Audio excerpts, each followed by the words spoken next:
경기 후 BBC 오늘의 경기와의 인터뷰에서 축구 경기를 지배하려면 의미 있는 무언가를 만들어내야 하는데 우리는 그러지 못했다. 기회에 대한 확신이 부족했고 2번의 쉬운 골을 허용했다. 자해행위였다고 평했습니다. 오늘 우리는 많은 찬스를 잡았고 아마도 후반전에 가장 좋은 기회를 잡았을 것이다. 웨스트햄은 언제나 잘 버티는 팀, 축구 경기를 지배하고 원하는 포지션이 있다면 승부를 승리로 바꿀 수 있는 위치에 있어야 한다. 오늘도 그러지 못했고 이번이 처음도 아니다. 편안하게 이겼어야 할 경기에서 스스로를 실망시켰다고 냉정하게 평했습니다. 하지만 포스테코글루 감독은 문제는 거기에 있다. 우리 스스로 자책하는 것은 좋지 않다.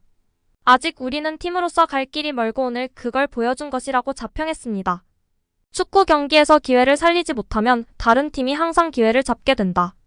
우리는 양쪽 박스 모두에서 우리가 있어야 할 곳 근처에도 가지 못했다고 패인을 분석했는데요. 또한 아마존 프라임과의 인터뷰를 통해서는 포스테코글루 감독은 이것은 우리가 잘 통제했던 또 다른 경기이며 아마도 더 많은 골을 넣었어야 한 것일 수 있다. 우리는 경기를 끝장내지 못하고 웨스트햄을 계속 경기에 참여시켰다라며 운을 뗐습니다. 이어 우리는 골을 넣을 기회를 많이 만들었다. 우리는 박스 안에서 실질적인 확신이 부족했고 2개의 쉬운 골을 허용했습니다. 그것은 거의 스스로에게 직접 타격을 주는 것과 마찬가지였다라고 전했습니다. 이어 포스테코글루 감독은 우리는 박스 안에서 하는 플레이와 우리가 내리는 결정면에서 더 나아져야 한다. 또 마무리에 대한 더 많은 확신을 가져야 한다. 팬분들에게도 실망감을 안겨드렸고 우리가 이루려고 노력하는 진전 측면에서도 실망스럽습니다. 마무리에 대한 더 많은 확신을 가져야 한다며 공격진에 대해 분발을 촉구한 포스테코글루인데요. 슈팅을 제대로 가져가지 못한 손흥민을 제외한 셉세비, 존슨, 비수마 등 슛을 남발한 선수들이 책임을 져야 할 경기였습니다.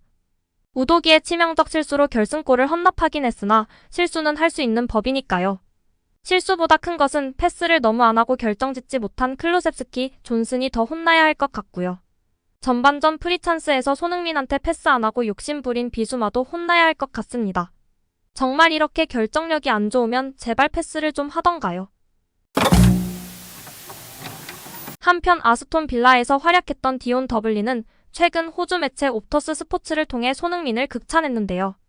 더블리는 손흥민은 PL 상위 세계팀에서 선발 자리를 꿰찰 수 있는 선수다. 그것도 쉽게 말이다며 능력을 극찬했습니다. 이어 손흥민은 좋은 드리블 돌파와 압박 능력을 보여준다.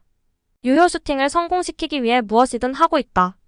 적재적소에서 마무리하는 능력과 판단력까지 장착했다고 덧붙였습니다. 손흥민은 이번 시즌 최전방 공격수로 활약하면서 8골을 기록 중이다. 생애 2번째 득점왕을 노리는 중인데요. 손흥민이 이번 시즌 최전방 공격수로 활약하면서 우상 크리스티아누 호날두에 비유되기도 했습니다. 호날두는 측면 공격 자원이었지만 스트라이커로 포지션을 변경 후 계속 유지하는 중입니다. 영국 스카이 스포츠는 손흥민은 양발로 마무리할 수 있는 능력을 가졌다. 측면에서 최전방 공격수로 포지션을 변경한 호날두와 비슷한 길을 걷는 중이다고 언급했습니다. 이어 토트넘은 손흥민이라는 골을 넣고 동료 선수들을 위해 공간을 만드는 헌신적인 선수가 있다. 케인 이적으로 효과를 보는 중이다. 문전에서 더 많은 일을 하는 중이다. 10% 미만의 터치를 기록했지만 이번 시즌은 20%에 육박하다고 언급했습니다. 이어 손흥민은 엔제 포스테코글루 감독 체제에서 터트린 6골이 모두 문전에서 나왔다. 포지션 변화에 유용한 예시다고 덧붙였습니다. 포스테코글루 감독의 생각도 같았는데 손흥민은 호날두와 비슷하다. 윙어로 시작했다고 말했습니다. 이어 손흥민은 정말 좋은 골잡이다. 움직임이 뛰어나다고 항상 느끼는 중이다. 측면보다 최전방 공격수 소화는 좀 복잡한데 소화할 수 있을 만큼 영리하다고 극찬했습니다. 손흥민은 활약 이외에도 주장으로서도 토트넘 내에서 존경받고 있는데요. 손흥민은 이번 시즌을 앞두고 포스테코글루 감독의 의견에 따라 토트넘의 캡틴 완장을 차지했습니다. 손흥민은 개막전 이전에 부주장 제임스 매디슨에게 문자를 보내 원정 팬들 앞에서 둥글게 모여 우리의 일부라고 느낄 수 있도록 해주자고 제안한 것으로 알려지며 크게 화제가 되기도 했습니다. 매디슨은 손흥민은 팬들 앞에서 대화했고 정말로 그들을 움직이게끔 했다고 감탄하기도 했습니다. 이후 꾸준하게 응원을 온 원정 팬들에게 선수들을 데려가 인사를 시키면서 고마움을 전하면서 캡틴의 품격을 선보이는 중입니다. 그런데 역시 영국의 다른 방송사에서 분노 유발 소식을 전하며 팬들이 큰 충격과 분노에 휩싸이고 있습니다. 영국의 토크스포츠는 현존하는 잉글랜드 프리미어리그 스트라이커 순위 탑10을 선정해 발표했다. 1위는 누구나 쉽게 예상할 수 있는 인물이다. 괴물 엘링 홀란드이다. 홀란드는 올 시즌 13골을 폭발시키며 득점 단독 1위를 질주하고 있다.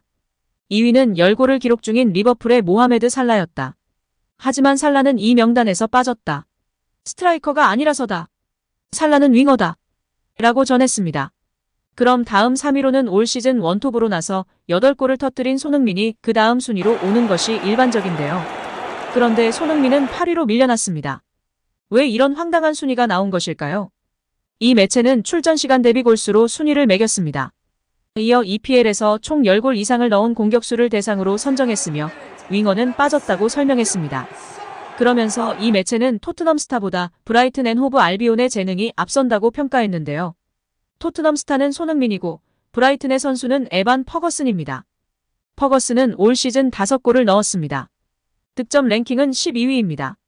하지만 통산 출전 시간 대비 골수로 퍼거슨이 손흥민보다 앞선다는 의미로 참 터무니없는 보도를 하고 있습니다. 의미 없지만 다른 선수들의 순위를 살펴보면 10위는 맨체스터 시티의 훌리안 알바레즈, 이어 9위는 브렌트포드의 이반 토니, 브렌트포드에 이어 8위에 손흥민이 위치했습니다.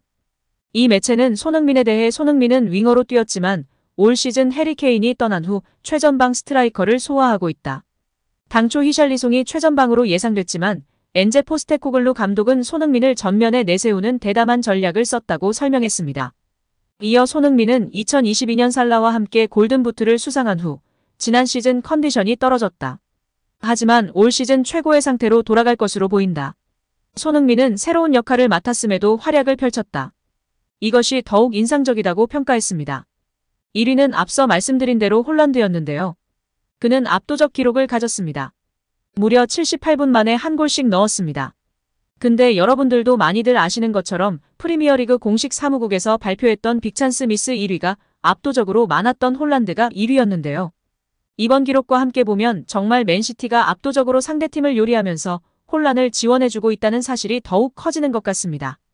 시간 대비 득점 1위인데 빅찬스 미스도 1위이니 얼마나 떠먹여주는 것인지 잘 알 수 있었습니다. 앞서 스카이 스포츠에서 이야기했던 게 진짜 공격수의 능력 아닐까요?